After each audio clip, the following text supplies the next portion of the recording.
Oh man, it's the ICS Radio Security Hour, half hour. Oh man, we messed up the title before we even started. It's me, Eric. And it's me, Dwayne. Dwayne, I have a feeling everyone sees what's on the screen, so we're certainly talking about PLC programming today, right? Yeah. We're going to talk about microsegmentation. I'm going to say this once and only once.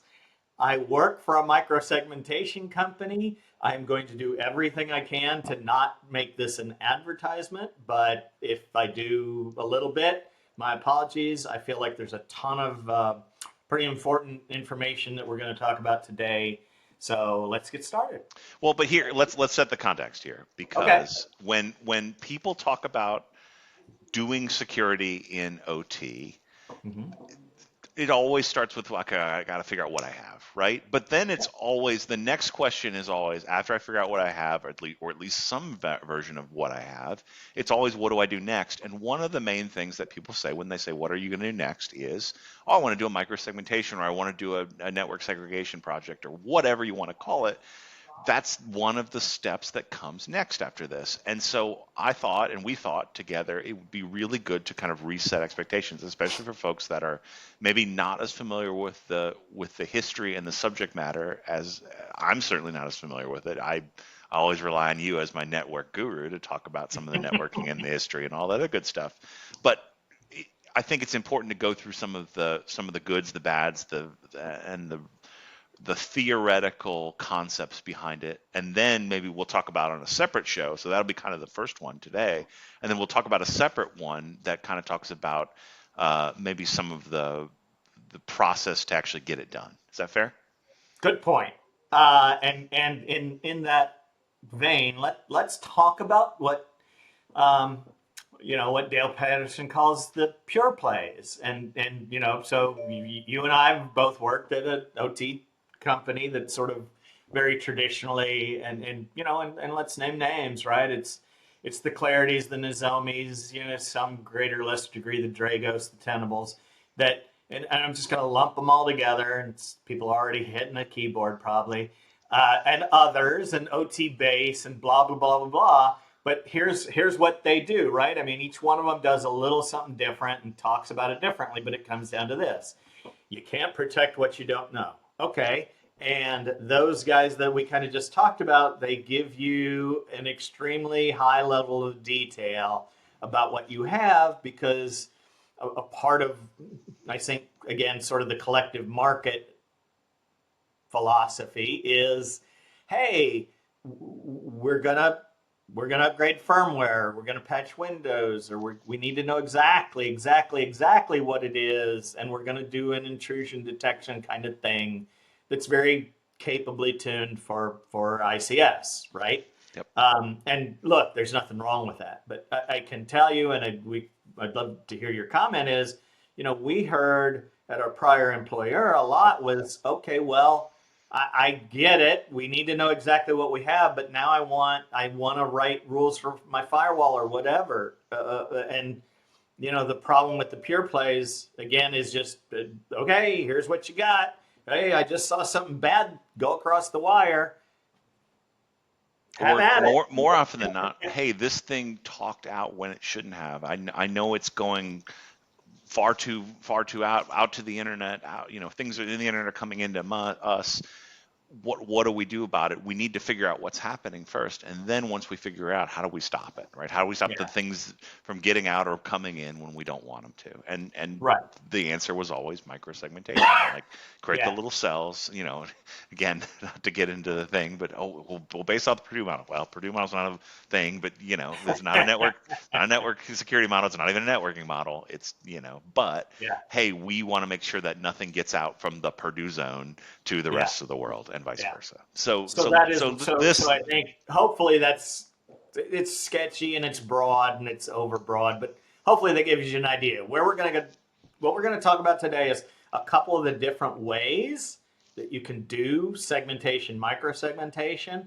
Hopefully we're going to cover kind of the biggest issues, right? Not all inclusive, blah blah blah, like that. So in other words, our normal half-assed way of covering stuff.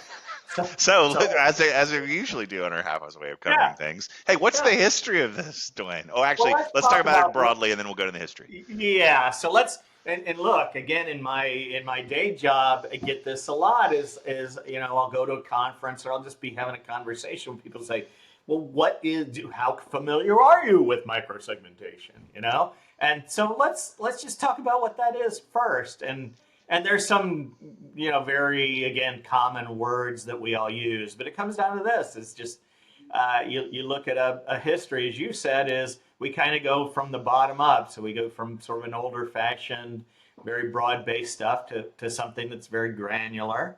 Um, you and I've talked a lot here and in many other places about operationalization. So we're going to talk about that today. We're going to talk about it's a software defined kind of thing. It's giving you the knobs and the controls that you might not have in some other methodologies, and we're going to go into that. But the words you hear a lot are, we prevent lateral movement or east-west movement. That's, I hope, relatively obvious. It's within these segments we're doing something, and again, I hate to say it, we're going to get into that too. But we're doing something to control within those groups, the traffic. So little firewalls, right? Microsegmentation. The other things you'll hear, just kind of trying to cover some of the common marketing terms, reducing attack surface and blast radius. So in other words, beyond the capability of the operating system and hardening the operating system, which, quite frankly, usually involves a relatively detailed knowledge of the OS, which, may or may not exist in your organization. No offense. So I can write and mess with the firewalls that live in the OS or elsewhere, and blast radius. So how do I contain things when horrible stuff happens? Visibility. So we're going to talk a little bit about what visibility means in our context, and then automation, and not automation as we all think of automation, but how do I automate the operationalization? Is that I covered that quick, but you get where we're going there? It is good, but let me ask you the really dumb questions, and you can go into the history of it, and then that'll Yeah. probably set us up for a discussion. So, okay, microsegmentation. Why is that not just putting a bunch of firewalls out or putting a bunch of routers and just re-architecting or reorganizing the traffic via that? And secondarily, why can't you? Why hasn't this been done already before? Okay. Can you give me like 2 minutes, 2 slides to That hit was the on whole. that? This was a setup, Dwayne. I'm I setting know you it up. was. You're getting ahead of the slides, dude. Good. All right, let's go on the slides. um, so what is it not? Right? It's not all or nothing. Right? It's hey, I as a customer and an asset owner, I want to be able to do this at my own pace and in ways that help me. And I'm going a little different direction from what you just said. The idea here is, why haven't we done microsegmentation? I think there's a huge perception in the market that it's hard. um, hard is relative, but hard actually has more to do with understanding traffic flows, understanding what are the right controls, and then how to do it. And I think the vendors in the space all have sort of a different attitude about it, and they're all going to tell you something different. The only thing I would say, if you want to be a good informed consumer about this, is don't think about the end state. Don't think about this thing that might take you a while to get to. Think about, how do I knock down some of the worst stuff first? How do I get maybe not immediate, how do I get relatively quick time to value? Put Hmm. it that way. I don't want to wait 6 months or a year to get value. I don't want to build this perfect model.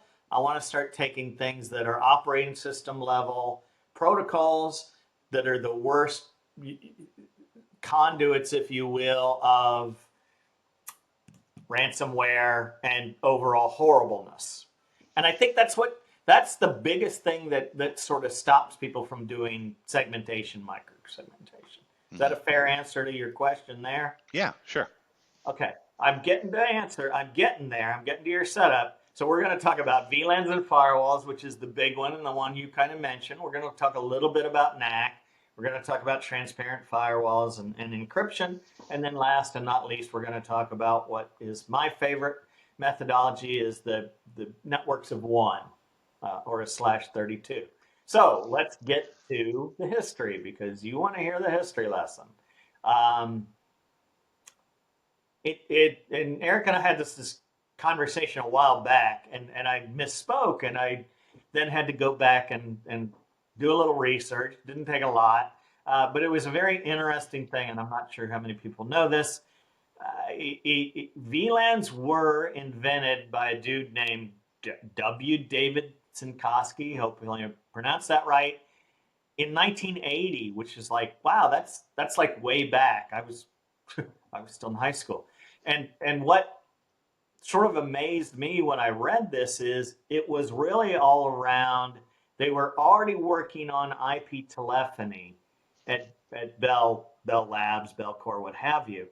And the things they were finding out, they were trying to change over the S7, the big central office switches to using IP way back then, right? It really only started, I think, kind of showing up commercially in most people's minds maybe in 2000.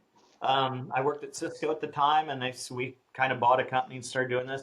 But it kind of amazed me to realize how far back that went. It's an amazing amount of time, right? Technology, like To it's almost me, scary, like yeah, how little we progress, but then we implemented it 20 years, 20 years later. It's crazy. yeah, and as well, and as it's not as common these days because shareholder value and a bunch of other things I won't rant about. But you had a company that was, super invested in spending money on just sort of pure research or research that was going to take, obviously, in this case, a very long time to pay off.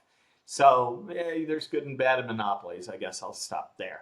Yeah. But all right, so back to the techie part. The techie part is look, there was, these were very large switching domains. You think about area codes and how our central offices, and I'm going to get over my skis here, but you had a very large number of phones and telephones all coming into this central office. And with IP, their biggest problem around performance was as you scale up, broadcast become a lot of the bandwidth.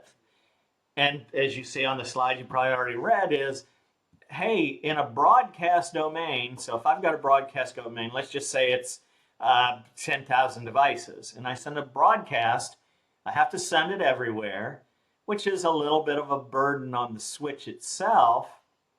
But more importantly, you think about what we have here is the at that time the end devices, but it think about all the devices that are out there today. If you get a broadcast packet, you have to look at it. I'm anthropomorphizing. You have to look at it and you have to process it. You have to look at it and say, is this for me? Is this something I need to do something with? And in a broadcast system, a very large percentage of the time, the answer to that is no. So, you look at these very, hundreds of thousands of devices. I want to make those as inexpensive as possible. That's still a design criteria today. So I don't want to put any more CPU into that than I have to. Think about that from controllers or HMIs or what have you. Siemens, Rockwell, everybody else, they want their CPUs to be doing automation stuff, not dealing with network stuff. So it's a design criterion. It's why we always want to make domains smaller, and that's where VLANs come from. From all this work this guy did to say, look, we want to make broadcast domains as small as possible. We want these central office switches or network switches, whatever you have, I want to have them be able to split that traffic up. And sort of the very first, kind of part of that was this idea that, well, then I need a switch. For every LAN, I need a switch, and they are all separated by routers. And if you're in networking these days, maybe you dealt with this, maybe you didn't. Depends on how much white hair you have, on your head or in your beard like me. But most of us have probably never seen those kind of limitations. right? The VLANs have kind of always been around to say, well, I can segregate traffic and I can do these broadcast domains via a VLAN, right? Like we've got shown here. So the old fashioned on the left, everything in this switch is one network, one subnet, and everything on the right hand side. And I'm going back here to depicting thicknet or thinnet, right? There was different methodologies then too. To hey, these are VLANs, and so fast forward. That is what has that become? Is most people have thought of VLANs as security tools. They're not. A VLAN is not a security tool. A firewall that sits at the top of that VLAN, yeah, that's a security tool. But VLANs are not, they weren't built for that. We've overloaded a lot of things onto that. And again, you're really talking about a firewall or access control lists as being the thing that you're using for security. So I'll pause there. Tell me what your commentary or thoughts are. Well, yeah, we can go back to the initial question, which was why not just do that all over the place, right? Yeah. Okay. The answer is So probably easy, but the answer is the issue is operational. That's the answer. oh, The okay, answer got it. the answer is it's a hard lift. So if you think about, we'll go back a second. Is if we're truly using VLANs, and I don't have a picture, my apologies, but think about it this way: is this is supposed to be a router here? But if it's not a router, it's a firewall, or maybe it's a router and I just use traditional access control lists. But even in the simplest thing, I'm saying, okay, if I want to use VLANs or just LANs in general to do segmentation, then what I have to do is I have to go from a sort of very flat network that most people think of to a more complicated system. Sort of regardless of what you see here, what that means is I have to change the IP addresses. I have to sit down and I have to design a new system for how IP addresses are used. So in other words, I have to change them on some number of endpoints. As I think we all know, some of that is easy and some of that is not so easy. Go back again to history lessons, Eric. What did you do? You had a device that had a hard set, 192.168.1. That was the first 3 octets of the IP address. And then used dip switches to set the last octet. Now, that's not very common anymore, but at the same time, it's not necessarily easy to change the IP addresses of our kit, of our gear. And then, depending on when a lot of that code was written, there might be hard-coded IP addresses in the code of that stuff. Well, is that popular to do in OT networks, Dwayne? Yeah. Oh boy, everybody's gonna love you. And think about even and back up a little and think about IT. Even if you're just doing an IT, you probably have to buy new switches, just more. If you've got VLANs, maybe you're buying different things, so you've got a routing mechanism. You have to make a bunch of changes, and those are kind of the easy parts. Then you have to install the firewall rules. And as we've talked about many times, is hey, a firewall is easy to buy, it's easy to deploy, but the hard part is figuring out those rules. Right, that's the hard part, and that's where it comes into a tool like the pure plays that we used to sell or microsegmentation tools give you that, hey, these are all the things that are talking together. Now, I'm not going to make a judgment call whether they should or shouldn't be talking, but I can make it a whole lot easier for you to say, as you mentioned, hey, this thing's talking to the internet, or hey, some bozo came in and they're taking DNS off of Google, right? And sort of the policy of the company is DNS should be sent to the Local devices DNS. here, Yeah. right? You Yeah. get the idea, right? Yep.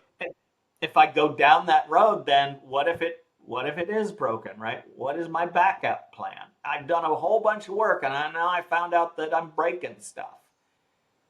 And then rinse and repeat and maintain it. And that's the issue. The issue is it's a hard lift and then it's not really flexible. Once I've done it, I've spent a lot of time and effort. I put these guys into VLANs, I've put in firewalls, I've done all this stuff. But as much as a lot of ICS networks are not as maybe dynamic as enterprise, but they're not cast into stone either. So you have to change it again, or you didn't take into account X, Y, or Z. So Why is, that's hard, and it's even harder to maintain. So that's what, again, in my mind, that's why VLANs are just not really the answer.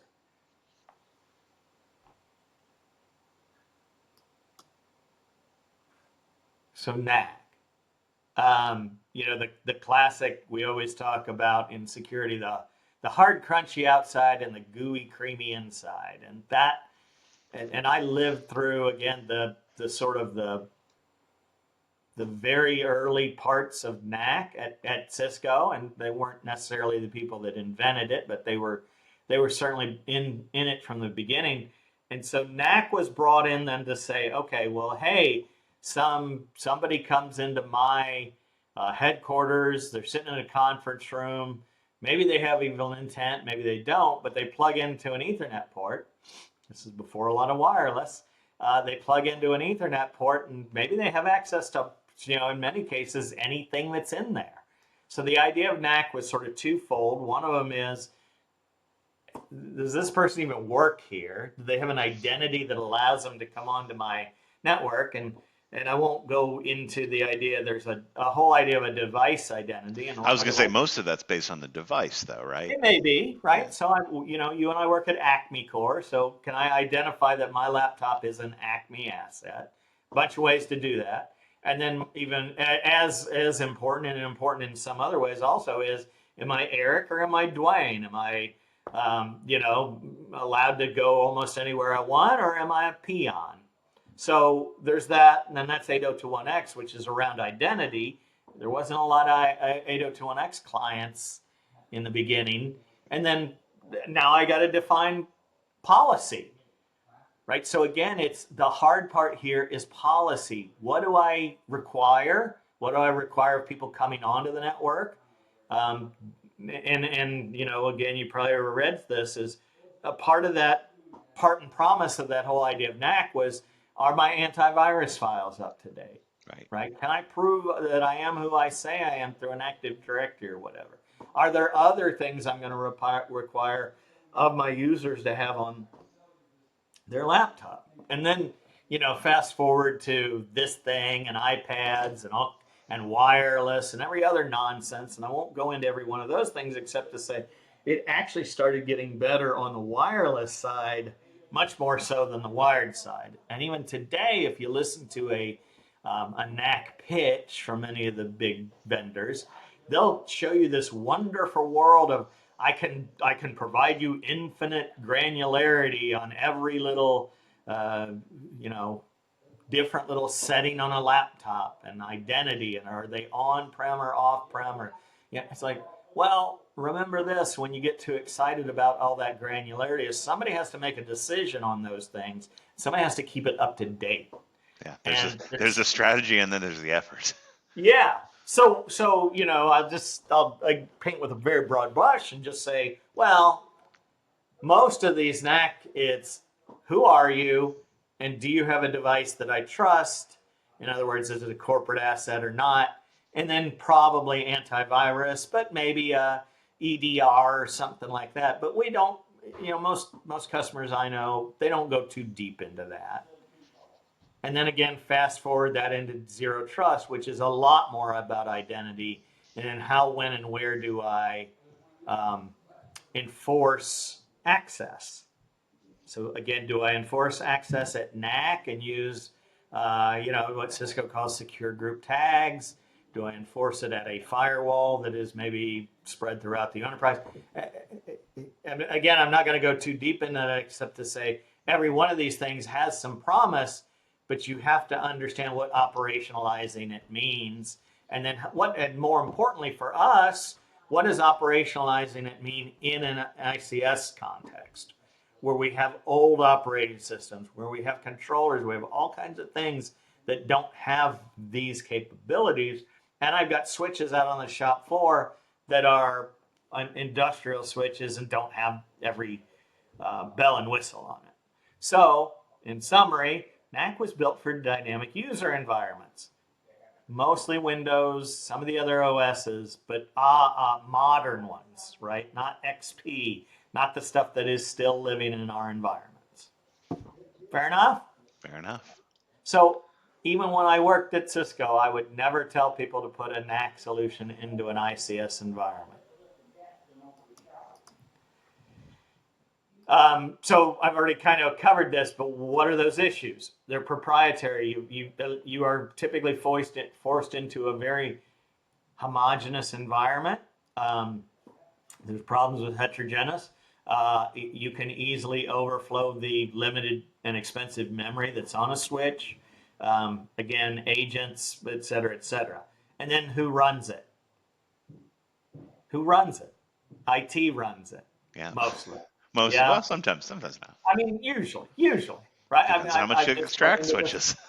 I've run into this with a customer just the other day, and it wasn't the hey, we don't get along, we hate each other, and I think a lot of that's gone, maybe not completely, but it's more around the response time, right? If there's a problem with a NAC issue or any of these issues, it's what is corporate IT doing to make sure they are responding quickly and can respond quickly? So who runs it is look, it's an important issue that we need to always make sure we cover. Well, and it slightly goes against the philosophy of an OT network in some ways, right? So, but that's another conversation for another time, Yeah. particularly when we What talk about implementing. well, what's the E stop, right? What's the emergency situation where I need you to change things so that it runs? Yeah. And that's not an IT thought process typically. It's an ARP thought process. And then, and we run into that all the time. Who are you calling? Are they on duty? Is it 24/7? Do they understand? I mean, now that's an issue with all these things, but okay. So then we talk about this, and this is, I know I promised I wasn't going to say it. I'm going to say it one more time. This is the approach that my company takes. I'll be very transparent. I work for a company called Color Tokens, and one of the main reasons I came here to this company is I think they've got a great solution for OT. And it's look, if you're going to actually enforce any kind of access, and that's what we've been talking about. VLANs have a very specific methodology. NAC has a methodology. It ends up being, hey, how disruptive is that?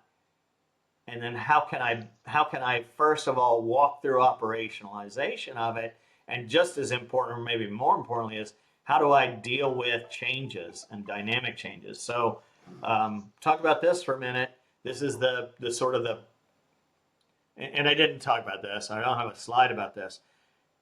There's the whole idea of transparent firewalls and its close cousin, encryption or TLS. And I really didn't put a slide on here because I don't get too many people thinking in that way, because very much like NAC, you've got to put a device in everywhere. It is, and with a layer 2 transparent, it is not something that we could ever try to do in a heterogeneous environment, and it's expensive. And quite frankly, I don't feel like it's an important piece. So again, apologies for not putting a slide, but it's every bad thing about NAC and more.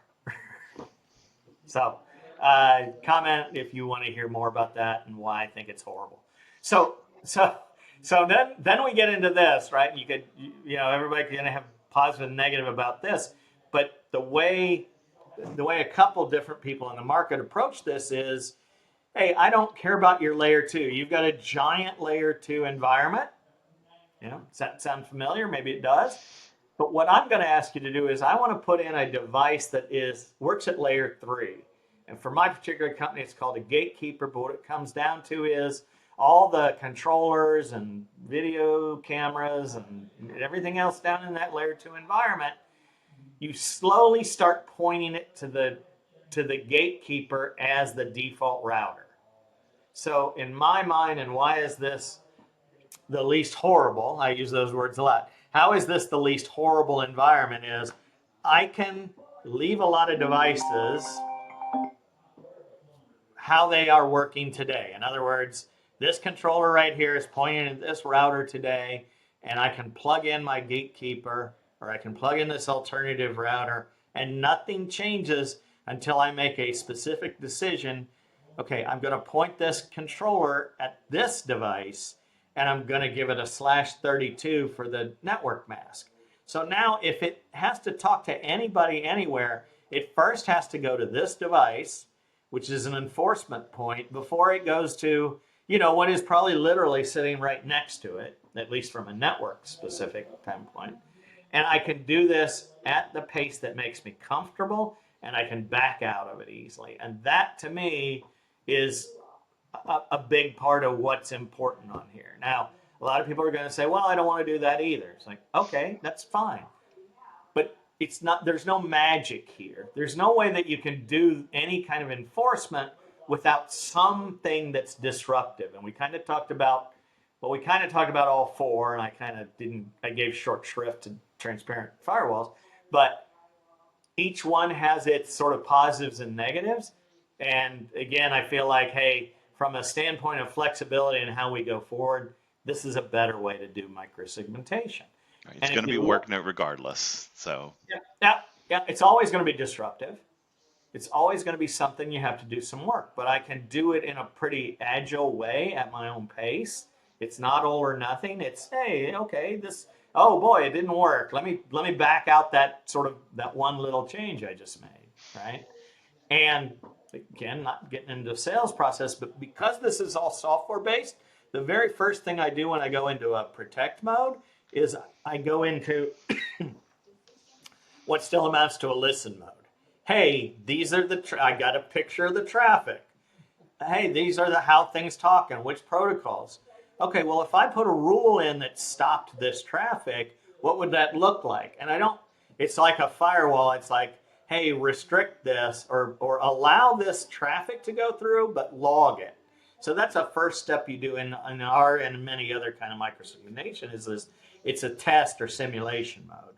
So again, hey, if this blocks, what traffic would be stopped? So I get a good idea how that works before, again, I'm actually enforcing.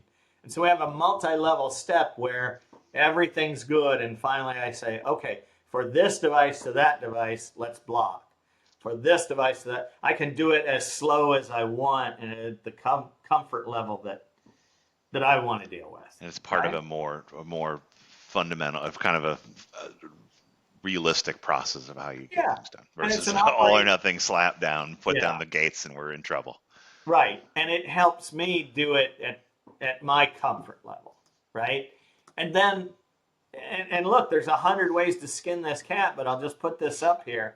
I love this slide because it depicts, the Purdue model as a security model. But more importantly, it's, well, what are the things I'm going to protect first? Or what am I going to really try to do first is I am going to try to protect the traditional operating system stuff first. So, a huge amount of and we've seen things from Ralph and Dale and other people lately around OT attacks. Well, OT attacks by and large are IT attacks that bleed over into OT, by and large. So how do you stop that? What's that first line of defense? It's, well, protect the IT that's in OT, right? Stop the things from infecting Windows machines that are that are needed, on the shop floor and in the ICS environment first. So again, comfort level, what are we doing? We're dealing with that, understanding the traffic and how it works. And then maybe later, maybe never, I would also then start protecting, level 1, level 2 stuff, not level 0, because that's, 4 to 20 milliamp. Right. So again, I can start up here, if you will, and more those are more modern operating systems that do have their own firewalls that, again, my own and other companies can manipulate. And then I also have older operating systems without firewalls that I can protect via a hardware appliance. Is that fair enough? Yeah, I think so. So last but not least, I like this. I walk through this with a lot of customers all the time. I mentioned this briefly, but think about what you're trying to stop. The first thing when you're talking about ransomware is you're just trying to stop in this, in this environment, in both IT and OT applications, you want to block, RDP, right? So VNC, Team Viewer, all those things, you want those coming, or jump host, bashing host, anything you want to say. You want those coming from very specific management platforms, which are shown up here at the top, down into these environments. But there's no business reason in the world that these environments, these servers and workstations should be talking to each other using those protocols. So the first thing I really want to do is knock down the ransomware noise and nonsense, right? And then the second thing I would typically tell you to do is, okay, then you can start working on the less likely attack vectors, which is the 1433 or really application specific. Now, why is that less important? That's less important because that is a very uncommon vector for bad stuff, right? Whether that be ransomware or any kind of, this is where we talk about lateral movement. I come in, I get a beachhead, I start searching around for the horribleness and how do I get to it? Good book, Lazarus, right? This was about the North Koreans attacking the Bangladesh bank. They were in that environment for over a year, very carefully moving laterally throughout that network to get to Swift, right, which is the big bank transfer application. Yep. And they were erasing their tracks as they went. So they'd go to one machine, they'd get a hold of it, they'd go to the next machine, et cetera, et cetera. So that's what this stops. And then the very last thing here, and I think this applies, I think importantly to us, is what about Jaguar Land Rover, Asahi, the big one a couple years ago here in the States was Colonial Pipeline. Out of an abundance of caution, we've shut down the money-making machine because IT is infected.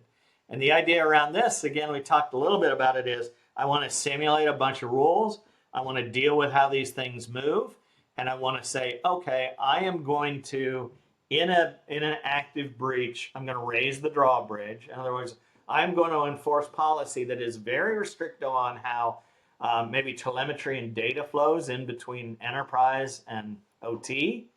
But I am going to build rules such that I can still make cars, I can still make beer, I can still pump oil down the pipeline.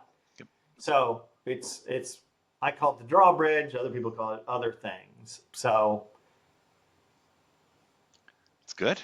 that's the story about how do you define this from software, how do you enforce it in a couple different ways, which we'll get into maybe next time, Yep. and really have a lot more control over this environment.